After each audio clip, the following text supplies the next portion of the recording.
Edema, also spelt edema, and also known as fluid retention. Dropsy, hydropsy and swelling, is the buildup of fluid in the body's tissue. Most commonly, the legs or arms are affected.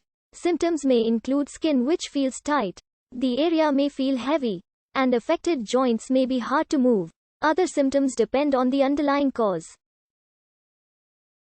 Causes may include venous insufficiency, heart failure, kidney problems, low protein levels, liver problems, deep vein thrombosis, infections, angioedema, certain medications, and lymphedema. It may also occur after prolonged sitting or standing and during menstruation or pregnancy.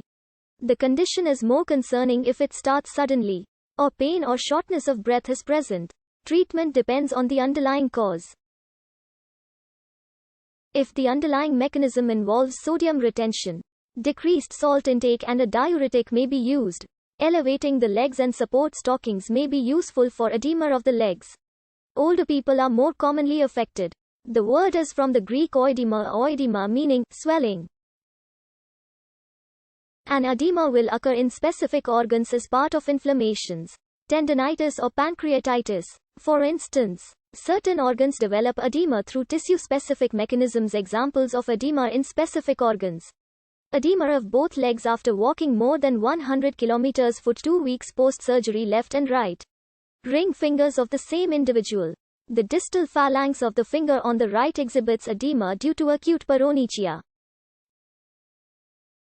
A rise in hydrostatic pressure occurs in cardiac failure. A fall in osmotic pressure occurs in nephrotic syndrome and liver failure. Causes of edema which are generalized to the whole body can cause edema in multiple organs and peripherally. For example, severe heart failure can cause pulmonary edema, pleural effusions, ascites and peripheral edema. Such severe systemic edema is called anisarca. In rare cases, a parvovirus B19 infection may cause generalized edemas. Although a low plasma oncotic pressure is widely cited for the edema of nephrotic syndrome, most physicians note that the edema may occur before there is any significant protein in the urine or fall in plasma protein level.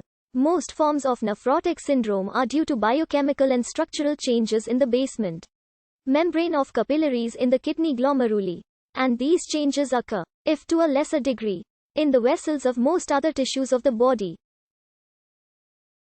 Thus the resulting increase in permeability that leads to protein in the urine can explain the edema if all other vessels are more permeable as well as the previously mentioned conditions. Edemas often occur during the late stages of pregnancy in some women. This is more common with those of a history of pulmonary problems or poor circulation also being intensified if arthritis is already present in that particular woman. Women who already have arthritic problems most often have to seek medical help for pain caused from overreactive swelling. Edemas that occur during pregnancy are usually found in the lower part of the leg, usually from the calf down. Hydrops fetalis is a condition in a baby characterized by an accumulation of fluid in at least 2 body compartments. The pumping force of the heart should help to keep a normal pressure within the blood vessels. But if the heart begins to fail, the pressure changes can cause very severe water retention.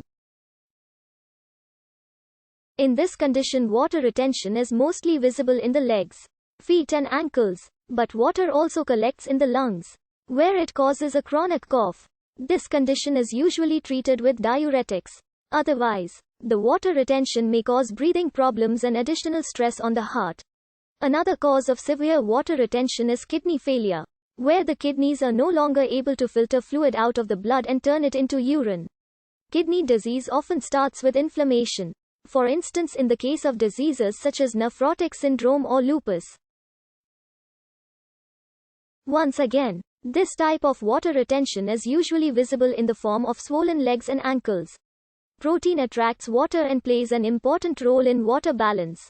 In cases of severe protein deficiency, the blood may not contain enough protein to attract water from the tissue spaces back into the capillaries.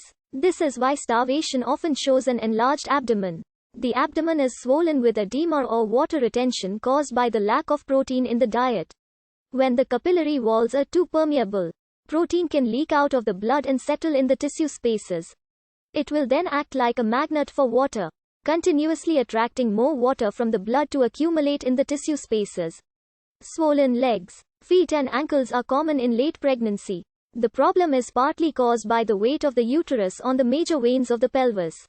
It usually clears up after delivery of the baby, and is mostly not a cause for concern, though it should always be reported to a doctor. Lack of exercise is another common